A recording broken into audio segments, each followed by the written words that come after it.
Hello student, branch civil engineering semester 6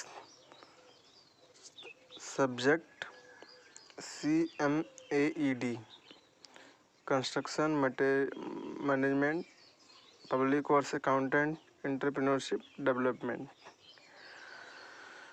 हम construction material unit पहले समाप्त हो गई थी, पब्लिक वर्क्स अकाउंटेंट्स में ही बात हो रही थी, एंटरप्रेन्योरशिप डेवलपमेंट भी हमने आपको बता दिया वीडियो के माध्यम से। पब्लिक वर्क्स अकाउंटेंट में ये चैप्टर नंबर 19 चल रहा है और ये चैप्टर का नाम जैसा आपको पता है कि निर्माण कार्यों का भुगतान, पेमेंट फॉर वर्क। निर्माण कार्यों का भुगतान, तो भुगतान किस आधार पर होगा, पेमेंट किस आधार पर होगा, कार्य के आधार पर होगा। जो वर्क्स हुआ होगा उसी के आधार पर पेमेंट किया जाता है। तो जो भी कार्य हुआ है उसको उसकी एक पुष्टि होती है। हमने बताया था कि भुगतान कार्यों के आधार पर होता है। तो ये जो भी कार्य होंगे वो कहाँ पर उनकी पैमाइश की जाएगी, माप पुस्तिका पर अंकित की जाएगी। तो आज हम वही पढ़ेंगे मेजरमेंट बुक क्या है, माप पुस्तिका क्या है। मोस्ट इम्पॉर्टेंट है, कई बार एग्ज़ाम में पूछा जा चुका है कि माप पुस्तिका पर टिप्पणी लिखिए, माप पुस्तिका से आप क्या समझते हैं, what is measurement books, measurements book क्या है। तो जैसे कि हमने पहले बता दिया था कि जो भी ठेकेदार और सप्लायर्स होते हैं उनको जो पेमेंट किया जाता है वो पेमेंट करने के लिए किसका प्रयोग किया जाता है, माप पुस्तिका का, मेजरमेंट्स बुक का। यह बुक एक प्रकार की जिल्द बुक होती है, जिल्द सहित एक बुक होती है जिसमें 100 पेज होते हैं। प्रत्येक पेज पर मशीनी नंबर पड़े होते हैं और इस बुक पर, मेजरमेंट बुक पर अवर अभियंता, सहायक अभियंता, अशासी अभियंता क्या करते हैं, इसकी पुष्टि करते हैं, मतलब इस पर अंकित करते हैं। जो भी कार्य होता है तो उस पर ये अधिकारी क्या करते हैं, उस पर पुष्टि करते हैं। अवर अभियंता से नीचे के अधिकारी इस पर कोई पुष्टि नहीं करते हैं। अवर अभियंता ही के पास ही यह बुक हमेशा उसके पास होती है। कार्य के दौरान जितना कार्य होता है उसकी पैमाइश करके उस पर अंकित करते रहते हैं। सहायक अभियंता, अशासी अभियंता अपने कार्यालय में बुक रखते हैं क्योंकि ये बुक अवर अभियंता से साप्ताहिक या 15 दिन में उपखंड कार्यालय को भेजी जाती है, जिसके आधार पर इसका पेमेंट, भुगतान किया जाता है। तो माप पुस्तिका जो होती है वो कार्य तथा सप्लाई से संबंधित सभी माप पुस्तिका में दर्ज किए जाते हैं। यह विभाग का एक अति महत्वपूर्ण तथा आवश्यक और मूल अभिलेख है, जिसकी शुद्धता तथा सत्यता की पूर्ण जानकारी एवं जिम्मेदारी इसमें माप दर्ज करने वाले अधिकारी की होती है।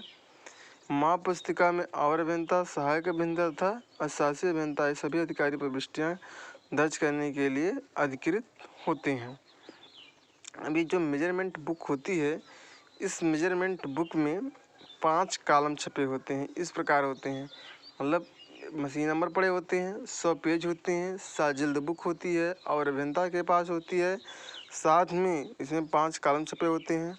फर्स्ट में क्या होता है, मद संख्या, मतलब कौन सा आइटम है, न्यू खुदाई कार्य किया गया कि चिनाई कार्य किया गया, प्लास्टर कार्य किया गया कि न्यू फाउंडेशन में मशीनरी की गई, चिनाई की गई, मतलब कौन सा कार्य किया गया उसकी पुष्टि वहाँ पर की जाती है माप पुस्तिका पर। सबसे पहले होता है मद संख्या, फिर कार्य का विवरण, किस प्रकार का कार्य था, कौन सा कार्य किया गया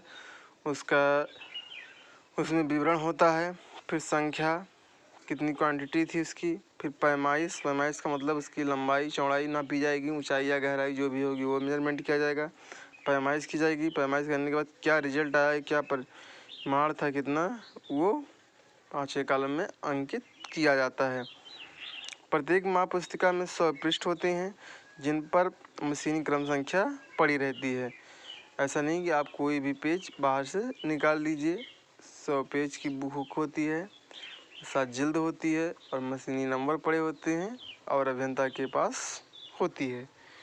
तो ये आप समझ गए कि अगर आपसे पूछा जाए कि मेजरमेंट बुक क्या है तो आप बताएंगे कि मेजरमेंट बुक क्या है।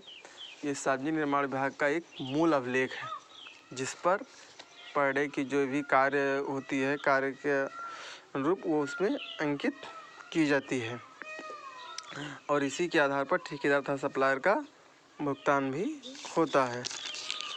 अब आगे हम बात करेंगे कि माप पुस्तिका जो होती है, इस माप पुस्तिका में पाई जाने वाली समान अनियमितताएं क्या हैं।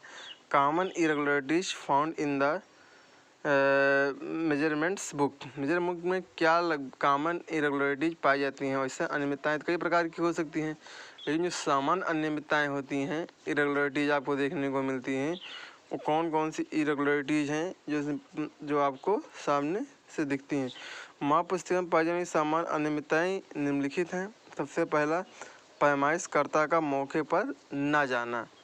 जैसे जिस व्यक्ति को पैमाइश करना है, अवर अभियंता, सहायक अभियंता, शासी अभियंता, जिसको जिम्मेदारी दी गई है पैमाइश करने के लिए, अगर वह व्यक्ति स्वयं ही, क्योंकि मेजरमेंट बुक पर इन्हीं को प्रविष्टियाँ दर्ज करना है, और अगर ये साथ में नहीं हैं तो प्रविष्टियाँ क्या होंगी, छूट जाएंगी।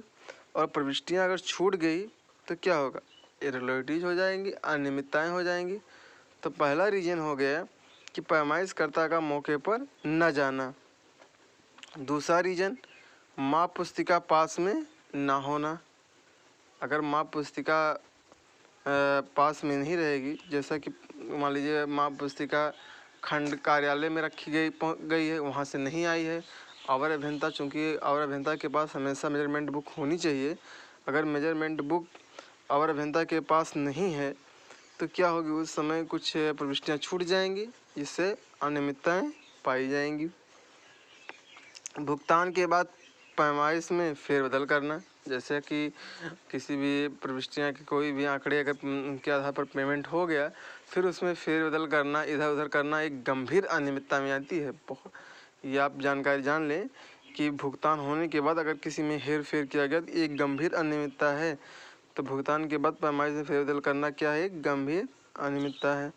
प्रविष्टियाँ क्रॉस न करना। जैसे कुछ चीज़ का पेमेंट हो गया, उस पर नहीं लिखा गया कि हाँ भुगतान किया गया, भुगतान प्राप्त किया गया, तो उसमें क्या होता है, दोबारा पेमेंट होने का चांस बना रहता है।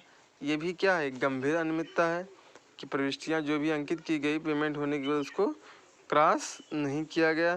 तो प्रविष्टियाँ क्रॉस न करना भी एक गंभीर अनियमितता में आती है।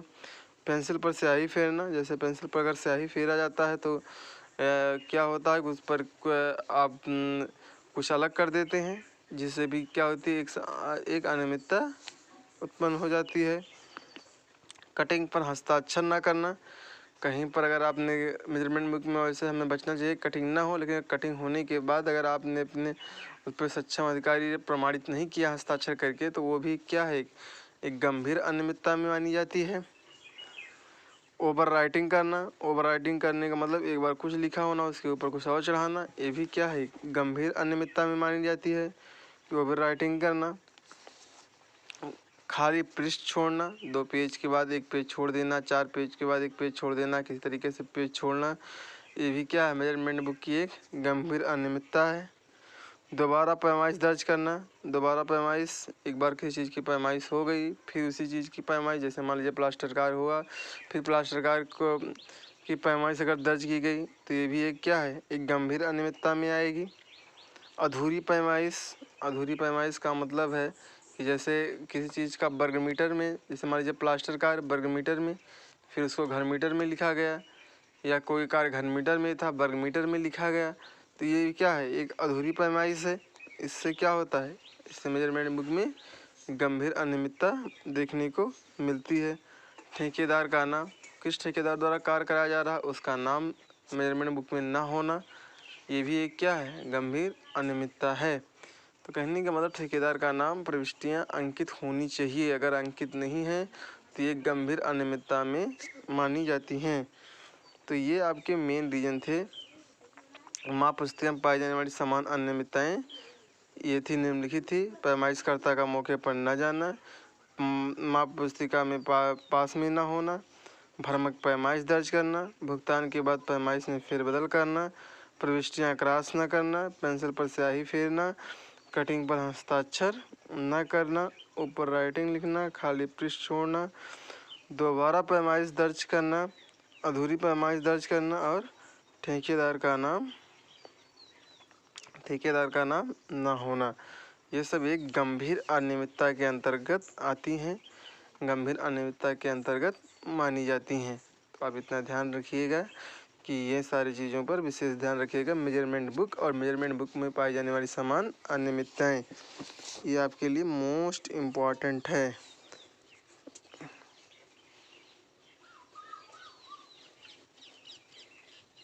मोस्ट इम्पॉर्टेंट है, कई बार क्वेश्चन एग्जाम में पूछा जा चुका है। ठीक, आज के क्लास में इतना ही। नेक्स्ट क्लास में जो चैप्टर बचा हुआ है उसको पूरा करेंगे। Thank you so much.